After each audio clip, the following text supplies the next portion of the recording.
इस वीडियो में हम लोग मेलैज्मा जिसको झाई भी बोला जाता है, कुछ लोग छाया बोलते हैं, छाही बोलते हैं, तो उसके बारे में कुछ मूलभूत तथ्यों के बारे में बात करेंगे। क्यों कुछ लोगों में परेशानी ठीक नहीं होती है, कुछ लोगों को ज़्यादा परेशान करती है, उस सब चीज़ों के बारे में बात करेंगे। तो जो पहला पॉइंट होगा कि मेलैज्मा जैसे कुछ लोगों को भ्रम रहता है कि मेलैज्मा का इलाज नहीं है, मेलैज्मा का कोई ट्रीटमेंट नहीं है, कुछ लोगों के दिमाग में ये बना रहता है। तो इसका उत्तर है कि इसको थोड़ा अच्छे से समझना होगा कि मेलैज्मा को ठीक करने के लिए बहुत सारी दवाइयाँ अभी उपलब्ध हो गई हैं, खाने वाली, लगाने वाली। लेकिन अभी के समय में कोई भी दवाई जड़ से ठीक नहीं करती है इस परेशानी को। मतलब कि ऐसा नहीं है कि 6 महीना, साल भर का आपने कोर्स कर लिया, तो आपकी परेशानी हमेशा के लिए ठीक हो जाएगी। तो ये बात एकदम स्पष्ट रूप से समझ लेना है कि अधिकांश मरीजों में, मैक्सिमम पेशेंट्स में, जब तक मरीज ट्रीटमेंट लेता है, जब तक वो मेलैज्मा के प्रोटोकॉल जो प्रिकॉशंस हैं उनको फॉलो करता है, तो अधिकांश मरीजों में ऐसे समझ लें कि 99% पेशेंट्स में बहुत ही पॉजिटिव और बहुत ही इफेक्टिव बेनिफिट देखने को मिलता है। तो इसके इलाज में तमाम तरह की खाने वाली दवाइयाँ उपलब्ध हैं, जिसमें कि सबसे ज़्यादा जो पॉपुलर दवाई है वो होती है ट्रानेक्समिक एसिड नाम की दवाई। तो ट्रानेक्समिक एसिड के बारे में भी काफ़ी लोगों का मिथ रहता है, विशेष करके जो थोड़े से मेडिकल फील्ड के हैं या फिर मेडिकल स्टोर के जो लोग हैं, तो उन्हें ये चीज़ जानकारी होती है कि ये दवाई और भी दूसरी बीमारियों में यूज होती है, जैसे कि ब्लीडिंग रोकने के लिए ये दवाई इस्तेमाल होती है। तो जैसे कई बार ऐसा होता है कि मरीज गया मेडिकल स्टोर पे दवाई खरीदने, तो मेडिकल वाले ने देखा कि ये कैसी दवाई, कहीं से ब्लीडिंग हो रही है क्या? तो मरीज बोलता है कि नहीं, हम तो छाई के लिए अपनी दवाई लिखवाए हैं। तो फिर मरीज घबरा जाता है कि ये लग रहा है गलती से डॉक्टर ने दूसरी दवाई दे दी है। और काफ़ी लोगों को, मेडिकल स्टोर वालों को ये चीज़ नहीं पता होती है कि ट्रानेक्समिक एसिड मेलाज्मा की अब बहुत ही अच्छी दवाई के तौर पर उपयोग में लाई जाती है। तो उस चीज़ को भ्रम में नहीं पालना है। यहाँ पे जो ट्रानेक्समिक एसिड का डोज दिया जाता है, जो पावर दिया जाता है, वो बहुत ही कम डोज होता है। और उस पे ये देखा गया है कि साधारणतः उसका ब्लड के कोगुलेशन मैकेनिज्म पे किसी प्रकार का कोई इफेक्ट नहीं होता है। तो इससे बिल्कुल भी डरना नहीं है कि डॉक्टर ने कैसा खून रोकने वाली दवाई दे दी है। दूसरी चीज़, इसकी जब तक आप ट्रांसमिक एसिड की गोली लेंगे तब तक आपको पॉजिटिव बेनिफिट मिलता है। उसके बाद बंद करने के बाद आपका जो मेलाछाई है वो फिर से उभर करके आ सकती है। तो इस चीज़ को टैकल करने के लिए डॉक्टर अक्सर साथ में कुछ क्रीम्स भी देता है, जिससे कि बाद में मरीज को केवल क्रीम बेस्ड थिंग्स पर शिफ्ट किया जा सके। जैसे शुरू में खाने वाली दवाई दिया प्लस लगाने वाली क्रीम्स भी दिया। जब क्लियर हो गया फेस, जब एकदम छाई साफ हो गई, एकदम क्लीन लुकिंग हो गई, तो उसके बाद अधिकांश डॉक्टर जो लगाने वाली दवाई है उसी पर शिफ्ट करने की कोशिश करते हैं, और जो इंपॉर्टेंट प्रिकॉशंस हैं, जो महत्वपूर्ण रोकथाम के तरीके हैं, उसको मरीज को फॉलो करने होते हैं। और अधिकांश मरीजों का मेलेस्मा सही जाता है, मेंटेन रहता है। यदि मरीज पूरी तरह से, मतलब खाने वाली दवाई प्लस लगाने वाली दवाई प्लस सन प्रोटेक्शन, धूप से बचना, सनस्क्रीन, सब कुछ बंद कर दे, तो अधिकांश पेशेंट का, मतलब ऐसे समझ लें कि 99.99% पेशेंट का जो छाई वाली प्रॉब्लम है वो वापस उसी रूप में लौटती है। कई बार मरीजों को ये भी भ्रम रहता है कि दवाई बंद करने से उनकी छाई की परेशानी और बढ़ गई। तो ये बिल्कुल ही गलत स्टेटमेंट है। दवाई बंद करने से छाई बढ़ के नहीं आती है, दवाई बंद करने से वो वापस आती है। और कई बार ऐसा होता है मरीज कि जो दवाई बंद कर देते हैं, साथ साथ में जो धूप से बचाव के तरीके हैं उसको भी पूरी तरह से बंद कर देते हैं। जैसे दवाई जब बंद किया तो उस दवाई में अधिकांश डॉक्टर सनस्क्रीन भी देते हैं, तो सनस्क्रीन भी, धूप से बचने के जो तरीके हैं उसको भी बंद कर दिया। तो उस वजह से प्रॉब्लम आपकी बढ़ करके दिखने लगती है। इसको गलत तरीके से इंटरप्रेट नहीं करना है। और काफ़ी लोग फिर जब दवाई बंद कर देते हैं तो धूप से बचाव भी पूरी तरह से बंद कर देते हैं। तो ये एकदम गलत तरीका है। तो अभी के समय में जो भी खाने वाली दवाइयाँ मौजूद हैं, लगाने वाली दवाइयाँ मौजूद हैं, तो वो सारी दवाइयाँ आपकी छाई को बिल्कुल भी साफ कर सकती हैं, 100% तक क्लियर कर सकती हैं। लेकिन ऐसे कुछ मरीज होते हैं जिनमें ये दवाइयाँ कारगर नहीं हैं, लेकिन उनकी संख्या बहुत ही थोड़ी होती है। मतलब ऐसे कह सकते हैं कि 500 मरीज ट्रीटमेंट लें तो उसमें से 1-2 मरीज में जो अभी के समय उपलब्ध विकल्प हैं उनसे फायदा नहीं है, लेकिन अधिकांश मरीजों में बहुत अच्छा फायदा होता है। अब जब भी ये चीज़ बताया जाता है मरीज को, तो उसका नेक्स्ट प्रश्न होता है कि जब मेरा दवाइयों से ठीक नहीं होना है, जड़ से नहीं जाना, तो मैं इलाज क्यों करवाऊँ?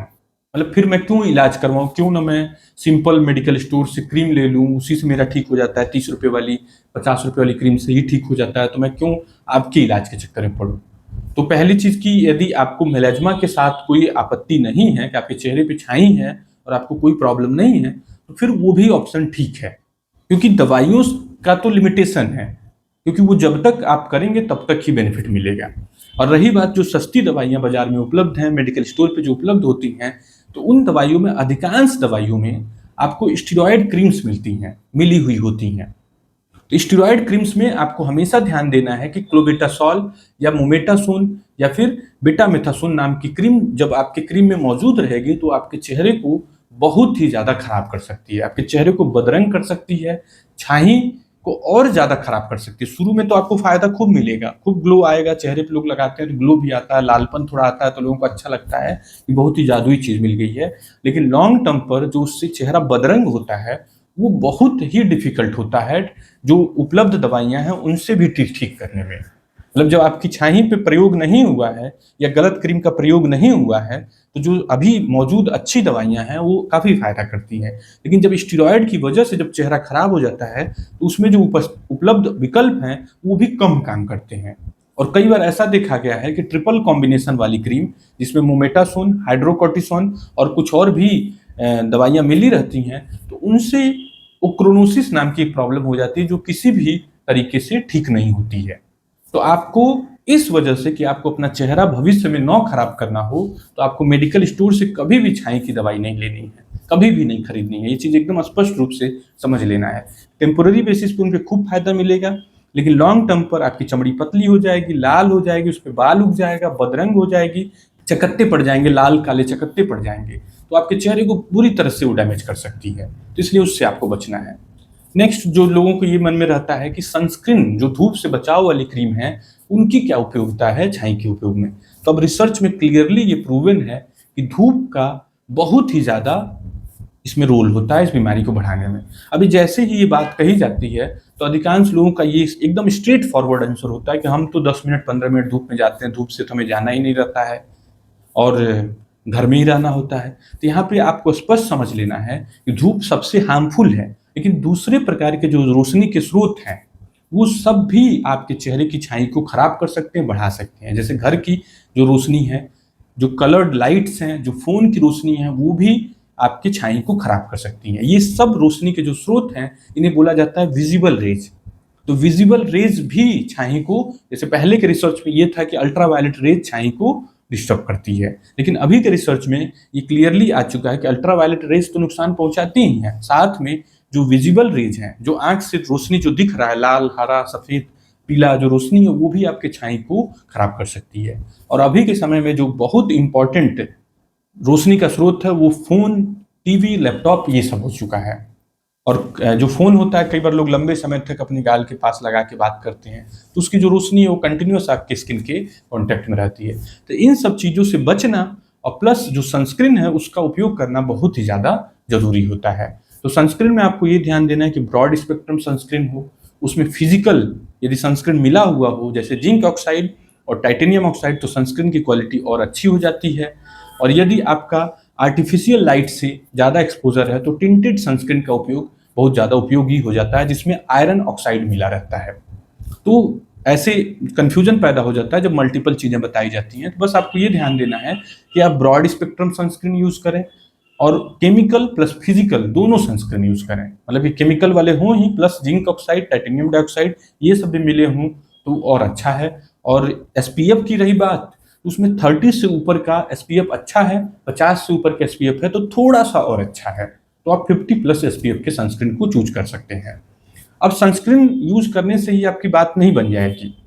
सनस्क्रीन, कोई भी अच्छा से अच्छा सनस्क्रीन भी 90 टू 95 97% प्रोटेक्शन देता है।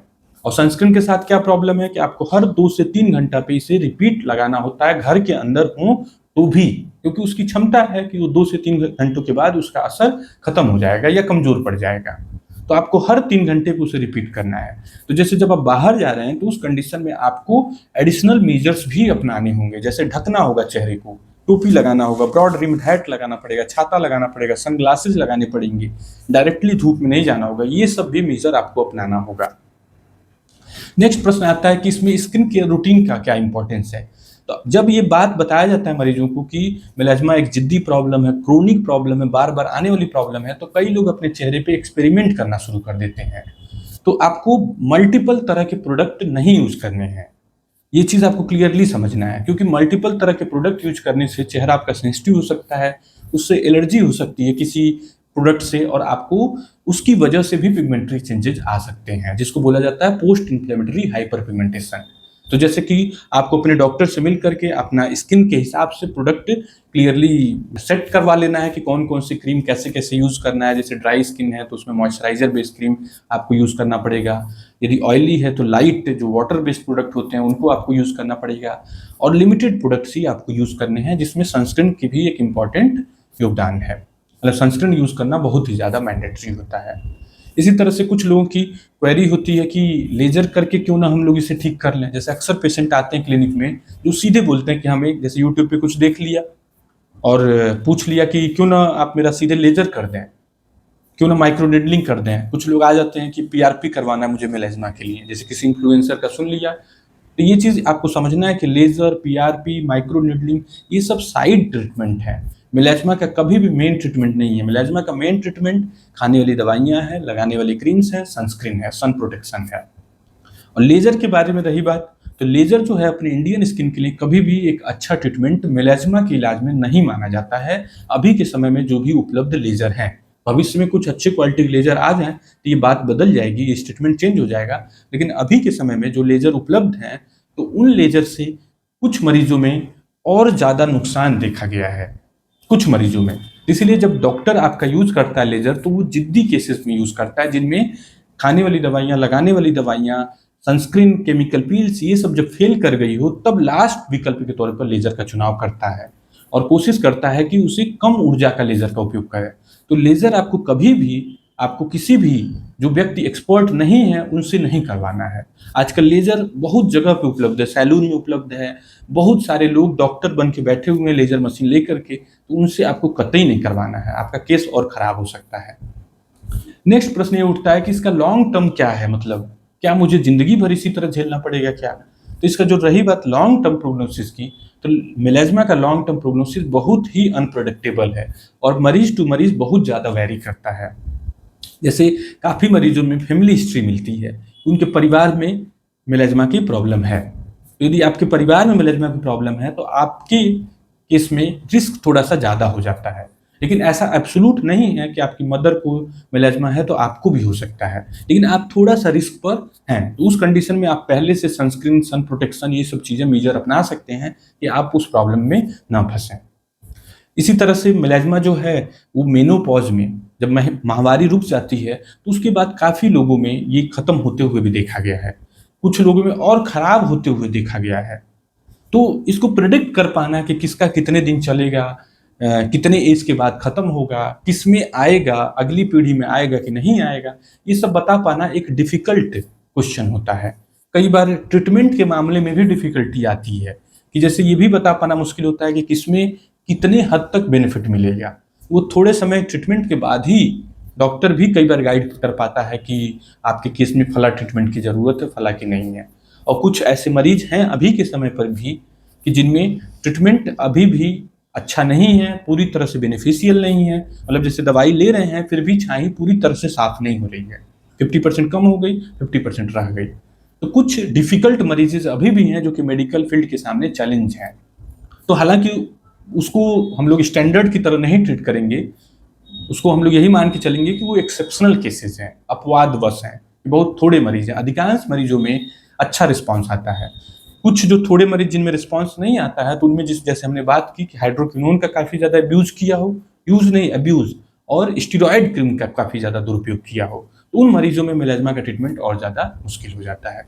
यदि सही तरीके से करेंगे तो आपका चेहरा अच्छा दिखेगा, अच्छे से आप मेंटेन कर सकेंगे, मतलब कि बिना मेलेज्मा के आप अपना लाइफ बिता सकेंगे यदि ट्रीटमेंट गाइडलाइन को फॉलो किया जाए तो। Thank you.